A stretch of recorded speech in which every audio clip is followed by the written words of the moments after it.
ಮಳೆಯ ಆರ್ಭಟ ತುಂಗಭದ್ರಾ ಡ್ಯಾಂಗೆ ಕಂಟಕ. ಜಲಾಶಯದ ಕ್ರಸ್ಟ್ ಗೇಟ್ಗಳು 40% ವೀಕ್ ಆಗಿ ಹೋಗಿವೆ. ತಜ್ಞರು ಕೊಟ್ಟರು ಡೇಂಜರ್ ಎನ್ನುವ ಎಚ್ಚರಿಕೆ. ಈ ವರ್ಷ ಕರ್ನಾಟಕದಲ್ಲಿ ಮಳೆ ಆರ್ಭಟ ತುಂಬಾನೇ ಜೋರಾಗಿದೆ. ಮೇ ತಿಂಗಳಲ್ಲಿ ಸುರಿದಂತಹ ರಾಜ್ಯದ ಹಲವಾರು ಪ್ರಮುಖ ಅಣೆಕಟ್ಟುಗಳು ಭರ್ತಿಯಾಗಿ ಹೋಗಿವೆ. ಕಳೆದ 10 ದಿನಗಳಲ್ಲಿ ಒಂದೇ ಬಾರಿಗೆ ಹಲವಾರು ಜಲಾಶಯಗಳಲ್ಲಿ 10 TMC ನೀರು ಸಂಗ್ರಹವಾಗಿದೆ. ಇದು ಒಂದು ಕಡೆ ಸಂತೋಷದ ವಿಷಯವಾದರೆ ಇನ್ನೊಂದು ಕಡೆ ಆಘಾತಕಾರಿ ವಿಷಯವೊಂದು ಬಹಿರಂಗವಾಗಿದೆ. ರೈತರ ಜೀವನಾಡಿ ತುಂಗಭದ್ರಾ ನದಿಗೆ ಅಡ್ಡಲಾಗಿ ಕಟ್ಟಲಾಗಿರುವ ಹೊಸಪೇಟೆ ಬಳಿಯ TB ಡ್ಯಾಂ ಅಪಾಯದ ಅಂಚಿನಲ್ಲಿದೆ. ಈ ಜಲಾಶಯದಲ್ಲಿ ಸಂಪೂರ್ಣವಾಗಿ ನೀರನ್ನ ಸಂಗ್ರಹಿಸಿದರೆ ಡ್ಯಾಂಗೆ ಅಪಾಯ ಕಟ್ಟಿಟ್ಟ ಬುತ್ತಿ ಎನ್ನುತ್ತಾರೆ ಪರಿಣಿತರು ಹಾಗೂ ತಜ್ಞರು.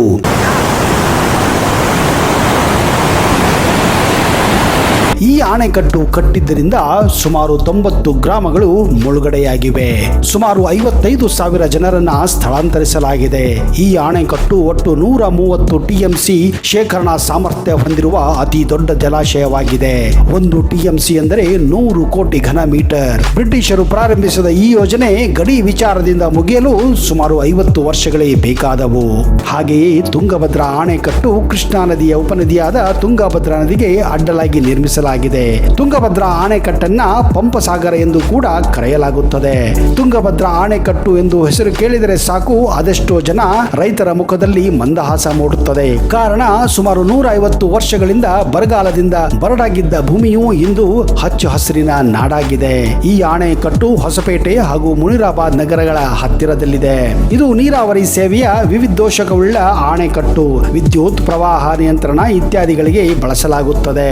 ಈ ಹಿಂದೆ ಈ ಅಣೆಕಟ್ಟನ್ನ ಹಿಂದಿನ ಹೈದರಾಬಾದ್ ರಾಜ್ಯದ ನಿಜಾಮರು ಹಾಗೂ ಮದ್ರಾಸ್ ಪ್ರಾಂತದ ಜಂಟಿ ಯೋಜನೆಯಲ್ಲಿ ನಿರ್ಮಾಣ ಆರಂಭಿಸಿದರು. ನಂತರ 1953ರಲ್ಲಿ ಅದು ಕರ್ನಾಟಕ ಮತ್ತು ಆಂಧ್ರ ಪ್ರದೇಶದ ಜಂಟಿ ಯೋಜನೆಯಿಂದ ಕಾರ್ಯರೂಪಕ್ಕೆ ಬಂದಿತ್ತು.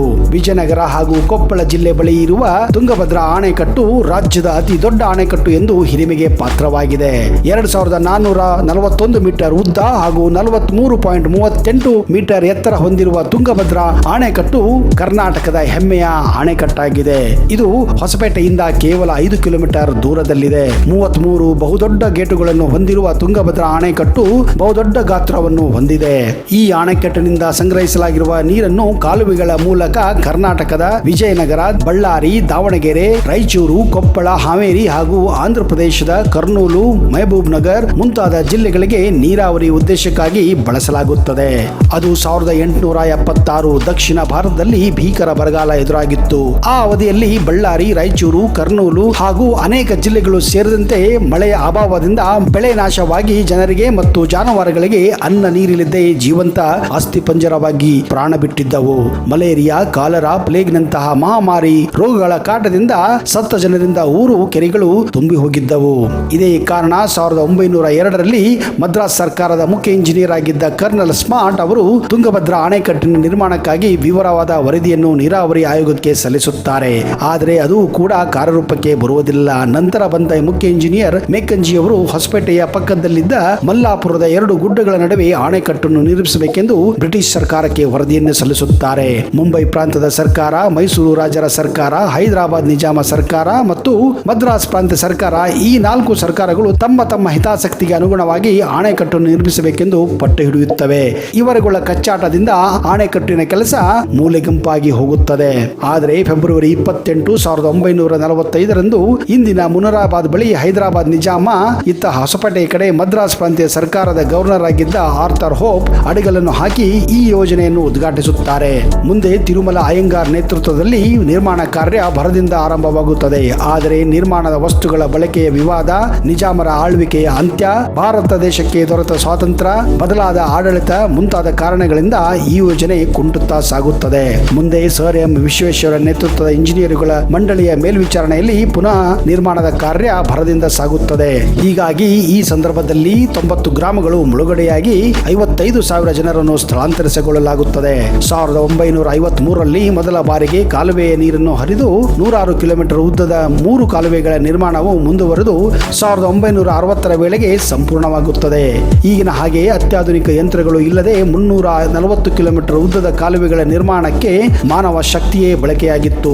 ಕಲ್ಲು ಗುಡ್ಡುಗಳಲ್ಲಿ ಕಿಲೋಮೀಟರ್ ಗಟ್ಟಲೆ ಸುರಂಗವನ್ನು ಕೊರೆದು ಕಾಲುವೆ ನಿರ್ಮಾಣ ಮಾಡಿದ್ದರು. ಕಠಿಣ ಸವಾಲುಗಳನ್ನು ಎದುರಿಸಿ ಅಣೆಕಟ್ಟನ್ನು ನಿರ್ಮಿಸಿದ ತಿರುಮಲೆ ಅಯ್ಯಂಗಾರ್ ಆಧುನಿಕ ಭಗೀರಥನೆಂದೇ ಕರೆಯಲಾಗುತ್ತದೆ. ಇವರ ಪರಿಶ್ರಮದಿಂದಾಗಿ ಬರಡು ಬೆಂಡಾಗಿದ್ದ ಬಳ್ಳಾರಿ, ರಾಯಚೂರು, ಅನಂತಪುರ, ಕರ್ನೂಲು, ಮಹಬೂಬ್ ನಗರದ ಸುಮಾರು 16 ಲಕ್ಷ ಎಕರೆ ಜಮೀನಿನಲ್ಲಿ ಭತ್ತ, ಕಬ್ಬು, ಬಾಳೆ ಬೆಳೆಯಲಾಗುತ್ತಿದೆ. ಗಂಗಾವತಿ, ಸಿರುಗುಪ್ಪ ಮತ್ತು ಸಿಂಧನೂರು ಪ್ರದೇಶಗಳನ್ನು ಇದೇ ಕಾರಣಕ್ಕೆ ಭತ್ತದ ಕಣಜಗಳೆಂದೇ ಗುರುತಿಸಲಾಗುತ್ತಿದೆ. ಕರ್ನಾಟಕ, ತೆಲಂಗಾಣ ಹಾಗೂ ಆಂಧ್ರ ಪ್ರದೇಶದ 5 ಜಿಲ್ಲೆಗಳ 1 ಕೋಟಿಗೂ ಅಧಿಕ ಜನರು ತುಂಗಭದ್ರಾ ಅಣೆಕಟ್ಟಿನ ನೀರನ್ನು ಬಳಸುತ್ತಿದ್ದಾರೆ. ಅನೇಕ ಸಕ್ಕರೆ ಕಾರ್ಖಾನೆಗಳು, ಅಕ್ಕಿಯ ಗಿರಣಿಗಳು, ವಿವಿಧ ಕೈಗಾರಿಕೆಗಳು ಈ ಜಿಲ್ಲೆಗಳಲ್ಲಿ ನೆಲೆಯೂರಿವೆ. ಮೀನುಗಾರಿಕೆ ಒಂದು ದೊಡ್ಡ ಉದ್ಯಮವಾಗಿದೆ. ಇಡೀ ಈ ಭಾಗದಲ್ಲಿ ಸಾಮಾಜಿಕ ಆರ್ಥಿಕ ಪರಿಸ್ಥಿತಿ ಸುಧಾರಿಸಿದೆ. ಈ ಸಮೃದ್ಧಿಗೆ ಕಾರಣಕರ್ತರಾದಂತಹ ತಿರುಮಲೆ ಅಯ್ಯಂಗಾರರ ಪ್ರತಿಮೆಯನ್ನು ಕೆಲ ರೈತರು ಸೇರಿ ಅಣೆಕಟ್ಟಿನ ಬಲದಂಡೆಯಲ್ಲಿ ನಿರ್ಮಿಸಿದ್ದಾರೆ. ತುಂಗಭದ್ರಾ ಅಣೆಕಟ್ಟು 133 ಟಿಎಂಸಿ ಸಾಮರ್ಥ್ಯದ ಜಲಾಶಯದಲ್ಲಿ ಇಂದು 30 ಟಿಎಂಸಿಯಷ್ಟು ಹೂಳು ತುಂಬಿದೆ ಎಂದು ಹೇಳಲಾಗುತ್ತಿದೆ. ಅಂದ ಹಾಗೆ ಇತ್ತೀಚಿನ ವರದಿಯ ಪ್ರಕಾರ ತುಂಗಭದ್ರಾ ಅಣೆಕಟ್ಟಿನ ಕೆಲವು ಭಾಗಗಳಲ್ಲಿ ಬಿರುಕು ಕೂಡ ಕಂಡು ಬಂದಿದೆ ಎಂದು ಇತ್ತೀಚಿನ ದಿನಗಳಲ್ಲಿ ಇದೊಂದು ಬಹಳ ದೊಡ್ಡ ಸುದ್ದಿಯಾಗಿತ್ತು. 378 ಚದರ ಕಿಲೋಮೀಟರ್ ಪ್ರದೇಶವನ್ನು ಆಕ್ರಮಿಸಿ ತುಂಗಭದ್ರಾ ನದಿಯು ದೊಡ್ಡ ಜಲಾಶಯವನ್ನು ಸೃಷ್ಟಿಸಿದೆ. ಈ ಅಣೆಕಟ್ಟು ತನ್ನ ಆಳದ ತಳಮಟ್ಟದ ಅಡಿಪಾಯದ ಮೇಲೆ 49.5 ಮೀಟರ್ಗಳಷ್ಟು ಎತ್ತರವಿದೆ. ತುಂಗಭದ್ರಾ ಅಣೆಕಟ್ಟಿನ ಆಸುಪಾಸು ಸುಂದರವಾದಂತಹ ತೋಟಗಳನ್ನ, ಹೂದೋಟಗಳನ್ನ ಹಾಗೂ ಝೂಗಳನ್ನ ಕೂಡ ಇಲ್ಲಿ ನಿರ್ಮಿಸಲಾಗಿದೆ. ಇತ್ತೀಚೆಗೆ ತುಂಗಭದ್ರಾ ಅಣೆಕಟ್ಟು ಪ್ರವಾಸಿಗರ ಒಂದು ಕೇಂದ್ರ ಬಿಂದುವಾಗಿದೆ. ಹಂಪಿಗೆ ಹೋದಂತಹ ಪ್ರತಿಯೊಬ್ಬ ಪ್ರವಾಸಿಗರು ತುಂಗಭದ್ರಾ ಅಣೆಕಟ್ಟನ್ನ ಭೇಟಿ ಕೊಡುತ್ತಾರೆ ಹಾಗೂ ಈ ಸುಂದರವಾದ ನೋಟವನ್ನು ಕೂಡ ಪಡೆಯಲು ಇಚ್ಛೆ ಪಡುತ್ತಾರೆ.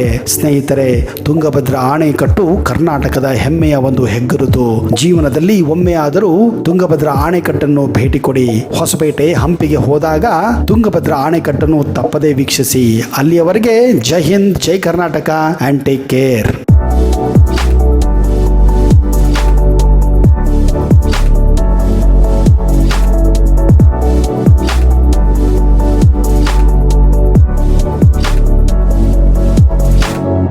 ನಿಮಗೆಲ್ಲ ಗೊತ್ತಿರುವ ಹಾಗೆ ಹೋದ ವರ್ಷವಷ್ಟೇ ತುಂಗಭದ್ರಾ ಡ್ಯಾಮಿನ 19ನೇ ಕ್ರಸ್ಟ್ ಗೇಟ್ ಕೊಚ್ಚಿ ಹೋಗಿತ್ತು. ಈ ವರ್ಷವೂ ಕೂಡ ಗಂಭೀರ ಪರಿಣಾಮ ಬೀರುವ ಸಾಧ್ಯತೆ ಇದೆ ಎಂದು ಕೆಲವು ತಜ್ಞರು ಅಭಿಪ್ರಾಯವನ್ನ ಪಟ್ಟಿದ್ದಾರೆ. ಈ ನಡುವೆ ರಣಭಯಂಕರ ಮಳೆ ಮುಂದುವರೆದಿದೆ. ಜೂನ್ ತಿಂಗಳಲ್ಲೂ ಕೂಡ ಭಾರಿ ಮಳೆಯಾಗುವ ಸಂಭವವಿದೆ.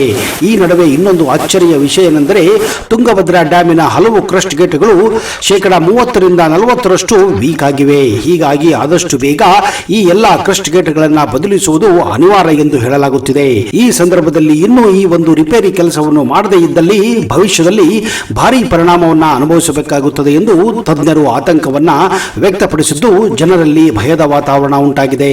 ಮುಂದಿನ ದಿನಗಳಲ್ಲಿ ಈ ಸರ್ಕಾರ ಏನು ಮಾಡುತ್ತದೆ ಅನ್ನೋದು ಕೂಡ ಕಾದು ನೋಡಬೇಕಾಗಿದೆ.